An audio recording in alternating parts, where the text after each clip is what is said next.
दोस्तों, क्लासरूम में आपका स्वागत है। आज हम बात करेंगे बजट के बारे में, केंद्रीय बजट के बारे में बात करेंगे, जिसे आम बजट भी कहा जाता है। हमारे संविधान के आर्टिकल 112 में वार्षिक वित्तीय विवरण या बजट का उल्लेख है। हमारे संविधान में बजट शब्द का उपयोग नहीं किया गया है, जबकि उसके स्थान पर उपयोग किया गया है वार्षिक वित्तीय विवरण का। अगर हम सदन के अंदर इसकी प्रक्रिया की बात करें तो हमारे वित्त मंत्री राष्ट्रपति के नाम से, राष्ट्रपति की पूर्वानुमति से, राष्ट्रपति से परमिशन लेकर फरवरी के प्रथम कार्य दिवस को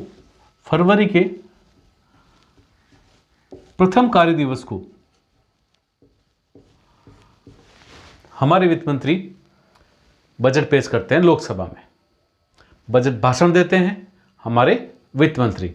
उसके बाद में सामान्य चर्चा की जाती है सदन के अंदर। लोकसभा में सामान्य चर्चा का आयोजन होता है बजट में।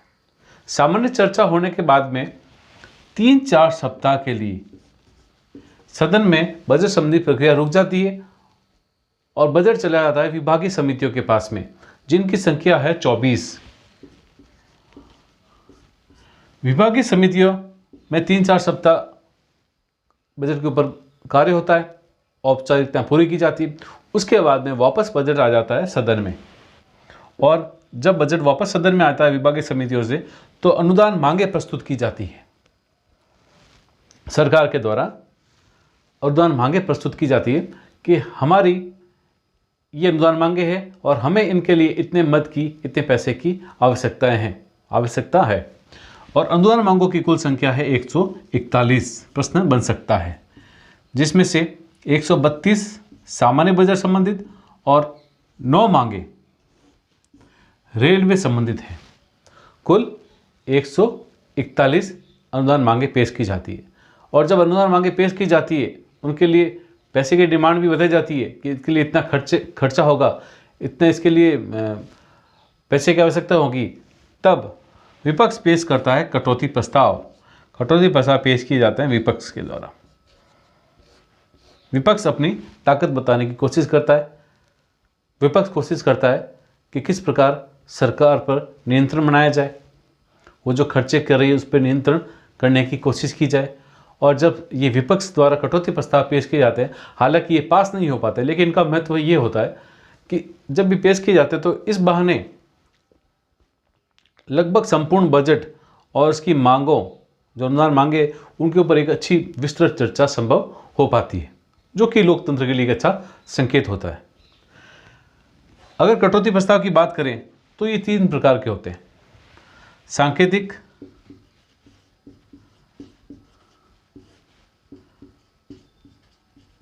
मितव्ययता और नीतिगत कटौती प्रस्ताव। 3 प्रकार के कटौती प्रस्ताव होते हैं। सांकेतिक कटौती प्रस्ताव में अनुदान मांग में 100 रुपये की कमी करने की मांग की जाती है। मितव्ययता कटौती किसी मद विशेष, किसी मांग विशेष के संदर्भ में होती है। किसी मांग विशेष को ध्यान में रखकर मितव्ययता कटौती प्रस्ताव पेश किए जाते हैं, जिसका उद्देश्य होता है मितव्ययता का पालन करना। फिर नीतिगत कटौती के अंदर अनुदान मांग को घटाकर, संपूर्ण जो मांग होती है उसको घटाकर 1 रुपया करने की बात की जाती है। और इसका मुख्य उद्देश्य होता है उस अनुदान मांग के पीछे जो सरकार की नीति होती है उस पर प्रकाश डालना, उस पर बहस की स्थिति पैदा करना, उसकी आलोचना करना।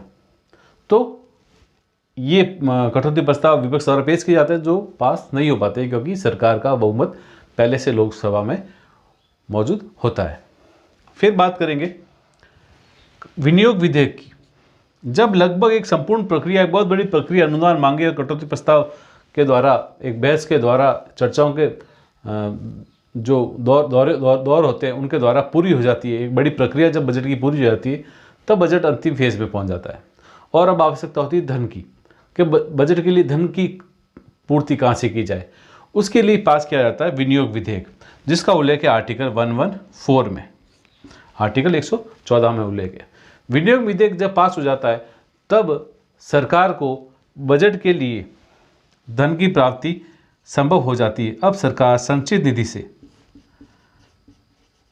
निधि से जिसका उल्लेख है आर्टिकल 266 में, धन प्राप्त कर सकती है। विनियोग विधेयक पास होने के बाद जब सरकार को संसद लोकसभा की परमिशन मिल जाती है, एक प्रकार से परमिशन मिल जाती है कि वो अब संचित निधि से धन प्राप्त कर सकता है, तब बजट की ये अंतिम प्रक्रिया भी पूरी हो जाती है और सरकार अब संचित निधि से धन ले सकती है।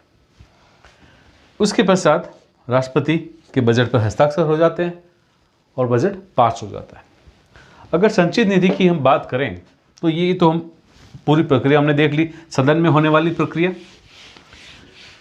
अगर संचित निधि की बात करें तो उस पर संबंधित दो प्रकार के व्यय होते हैं, भारित व्यय और किए जाने वाले व्यय। किए जाने वाले व्यय, संचित निधि एक प्रकार से सरकार का खजाना होता है। एक संचित निधि, आकस्मिक निधि और लोक लेखा निधि, ये तीन निधियां होती है सरकार के खजाने। उसमें संचित निधि महत्वपूर्ण है। संचित निधि में सरकार की होने वाली समस्त आय, ऋण से, कर्ज से, अनुदान से जो आय होती है वो वहाँ पर रखी जाती है और इस पर दो प्रकार के व्यय होते हैं, एक तो भारित व्यय और किए जाने वाले व्यय जैसे बजट। जो ये किए जाने वाले व्यय होते हैं इसके लिए संसद की अनुमति की आवश्यकता होती है और इस पर बहस की जा सकती है, जबकि जो भारित व्यय होते हैं इनमें लोकसभा की परमिशन की आवश्यकता नहीं होती है। इनमें भारित व्यय के अंदर होते हैं राष्ट्रपति, उपराष्ट्रपति के वेतन, भत्ते, पेंशन, लोकसभा अध्यक्ष के वेतन, भत्ते, पेंशन, सर्वोच्च न्यायालय के न्यायाधीशों के वेतन, भत्ते, पेंशन, हाई कोर्ट के न्यायाधीशों के पेंशन, सिर्फ पेंशन। उसके सिवा जो संवैधानिक आयोग होते हैं जैसे यूपीएससी, कैग, उनके प्रशासनिक व्यय भी भारित व्यय में आते हैं और इसके लिए लोकसभा की परमिशन की आवश्यकता नहीं होती है। तो ये दो प्रकार के व्यय संचित निधि पर होने वाले, एक में सदन की परमिशन की आवश्यकता होती है और दूसरे में नहीं। तो अभी हमने बात की थी सदन में बजट संबंधी प्रक्रिया की। सदन में आने से पहले बजट संबंधी क्या प्रक्रिया होती है, हम उसके ऊपर अब प्रकाश डालेंगे। तो अगर हम बात करें अगस्त सितंबर में वित्त मंत्रालय एक सर्कुलर जारी करता है सभी विभागों को, सर्कुलर जारी करता है और विभिन्न विभागों से उनके खर्चों का ब्यौरा प्राप्त करता है। उनसे जानकारी मांगता है कि आपके खर्चों का ब्यौरा दीजिए, कि आपके होने वाले संभावित खर्चे कौन कौन से हैं। तो इसमें होते हैं खर्चों का ब्यौरा देना होता है सभी विभागों को, खर्चों का ब्यौरा, जिसका उपयोग वित्त मंत्रालय बजट बनाने में करता है। इस डिटेल का, इन तथ्यों का, इन फैक्ट का, इन आंकड़ों का वित्त मंत्रालय बजट बनाने में उपयोग करता है। और जब ये सर्कुलर मिलता है विभागों को तो नवंबर तक लगभग वो सारी डिटेल भर के वित्त मंत्रालय को भेज देते हैं, जिसका उपयोग किया जाता है बजट बनाने में। फिर एक और अगर हम बात करें, दिसंबर जनवरी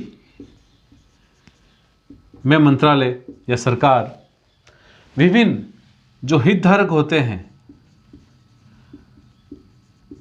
उनके साथ चर्चाएं आयोजित करती है। उद्देश्य वही बजट की पृष्ठभूमि, बजट की दिशा में आगे बढ़ना। तो हितधारक होते हैं किसान, ये किसानों के समूह होते हैं, फिर उद्यमी, अर्थशास्त्री,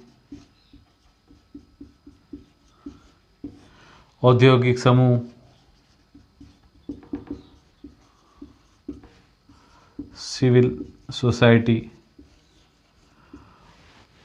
और इनसे चर्चाएं करके सरकार इनकी समस्याओं, इनकी आवश्यकताओं की बात करती है, उनको जानती है और बजट के लिए जो पृष्ठभूमि होती है, अपना जो कार्य होती है उसको पूरा करती है, क्योंकि बजट इन्हीं लोगों, हम लोगों और इन लोगों के लिए ही होता है। तो लगभग सरकार तैयार कर लेती एक ब्लूप्रिंट तैयार हो जाता है, खाका तैयार हो जाता है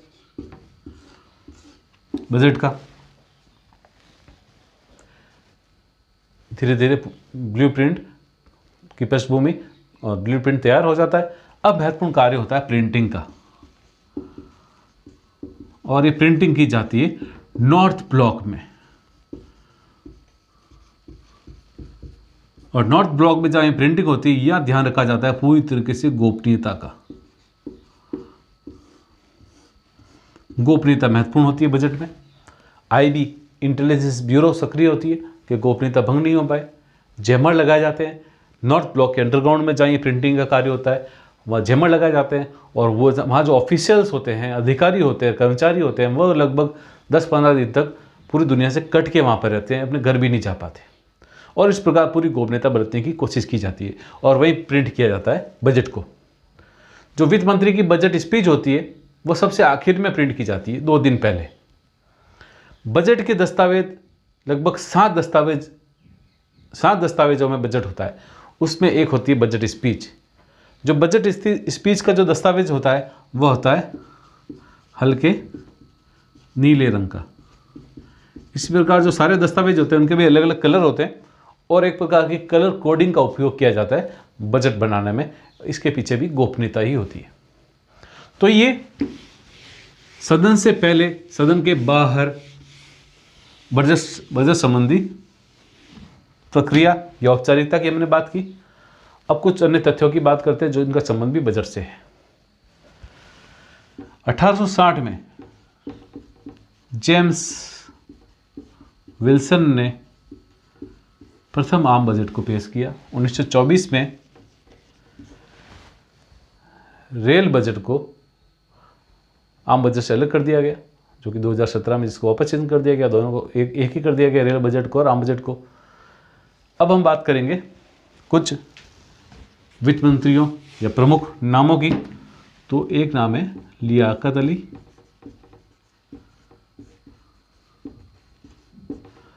एक है षणमुगम सेठी, फिर जॉन मथाई, सीडी देशमुख,